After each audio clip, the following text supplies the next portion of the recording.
If he truly believes that there is a superhuman extraterrestrial power overriding everything that happens on this planet that stifles opinion and stifles free speech, then why is he still with us? Why haven't the lizard men taken him out? How's it going? It's 3-0 for us so far. Leading the radio show. 2 on CFUN. His book signing at Chapters. Actually, Chapters gave us another one. I think it's 4-0 when they kicked him out when their security guards grabbed him by the scruff of the neck and threw him out. So I count that as at least a half. This is Richard Warman of the Canadian Green Party. Richard is leading the campaign against David. His aim is to get David deported and his books seized and incinerated under Canadian hate crimes legislation. That's the other thing. David Icke says that no one has ever read his books. Anyone who criticizes him has never read his books. When David Icke says lizards, does he mean Jews? No, well, half the time I think they're intermixed, because if it's all the Illuminati, and most of the Illuminati are famous Jews, and if the Illuminati are descended from extraterrestrial fourth-dimensional lizards, as they are wont to be, then yes, I think unfortunately Mr. Icke is referring to them as lizards. Gentlemen, here's to cooperation. Cheers. Gentlemen, too evil. I think we can release the hounds now. You know that David thinks that you're the hidden hand behind all of this. Make a note, he's on to me. Well, yes, you know, of course, I am probably descended from some sort of fourth-dimensional, if not even fifth-dimensional lizard, but David's not ready for that information yet. David's just not ready. A representative from the Anti-Defamation League is in town to speak at the university. Tony and Erin from the coalition hope to co-opt the audience to their mass anti-Icke picket at David's lecture on Sunday. Now, when we talk about Holocaust denial, I think the first thing we have to understand is the nature of the message. On the surface, Holocaust denial, everyone from Ernst Zundel to your fellow we were talking about Mr. Icke, who is bringing his lizard show to Vancouver. I would be very surprised if he is not a Holocaust denier. But I don't know specifically, but I mean, it sort of goes with the territory. We're organizing a counter picket and leafleting Sunday morning at 9 a.m. and I really encourage people to come out. I'm just going to give you a couple quick quotes just to contextualize what this Icke guy is about. There's an interesting quote which he has on the Anti-Defamation League itself, and I'll just quickly read that. In Britain, I'm told by an extremely reliable source very close to the intelligence organizations that the far-right group Combat 18, which is a fascist group which is extraordinary, is a front for the sinister Anti-Defamation League, the United States arm of the Israeli Rothschild Secret Service, the Mossad. The Anti-Defamation League, the ADL, has been operating in Britain and Europe since at least 1991, and its role is to brand as anti-Semitic anyone who's getting close to the truth of what is going on.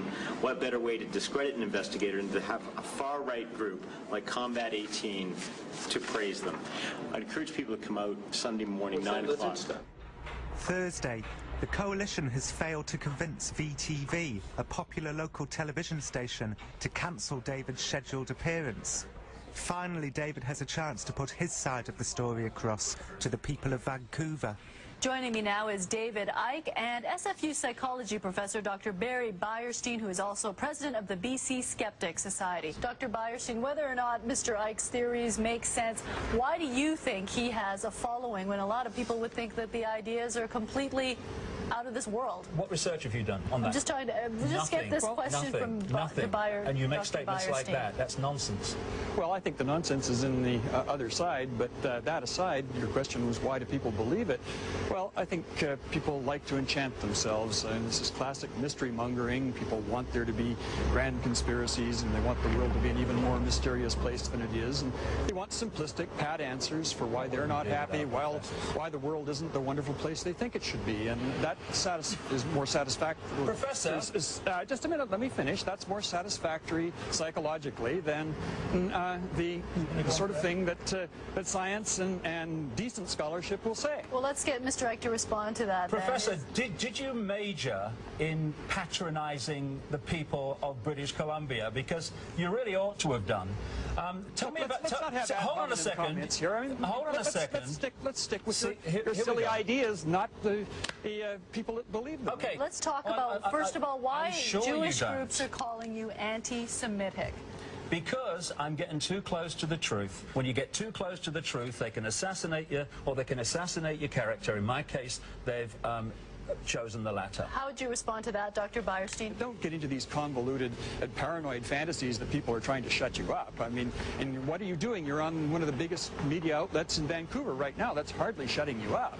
I've actually had 2 major interviews on radio pulled this week by the owners of the network.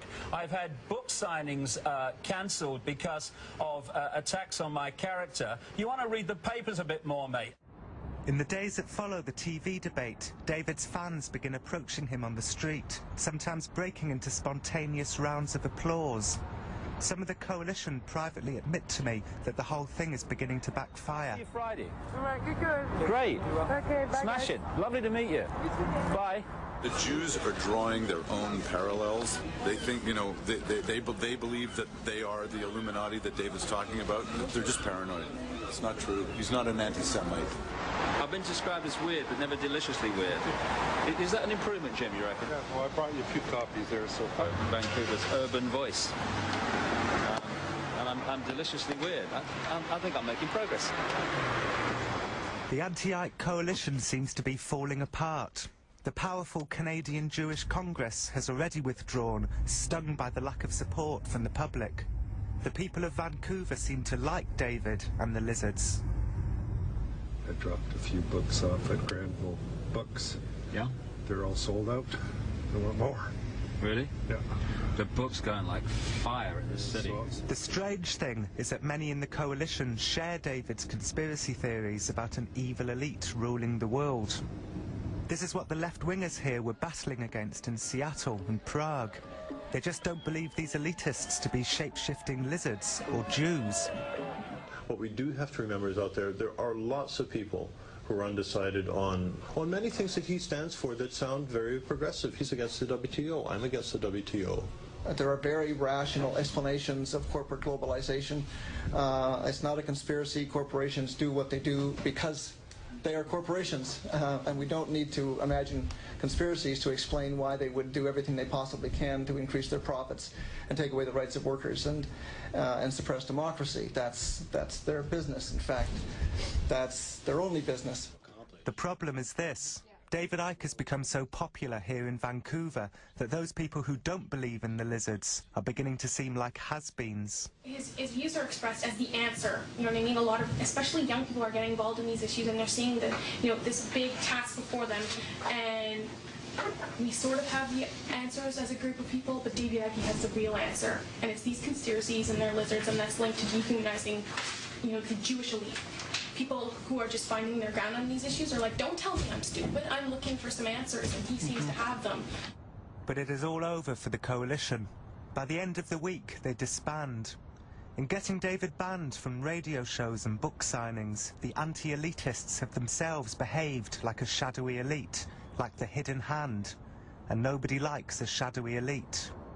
The few remaining protesters resort to desperate measures. There's a group in Quebec called Les Antartistes, and what they have done is they've basically taken, to use a British expression, they've taken the piss out of a lot of public figures. And the method that they've chosen to do it in is by cream pieing them. We would never encourage anyone to engage in an act that might be construed as an assault. It'd be hilarious, but we wouldn't certainly go out and suggest anyone engage in that kind of behavior. Saturday, yes, at the book signing event on Granville. I would not encourage this? That's right. I would never encourage someone to be there at 1 o'clock with a cream pie. All right, I'll pass that right along. The only targets are people who are so pompous and so full of themselves that they desperately need to be taken... They need some public humiliation. Yes, exactly. How can you take anyone seriously when they got a pie on their face.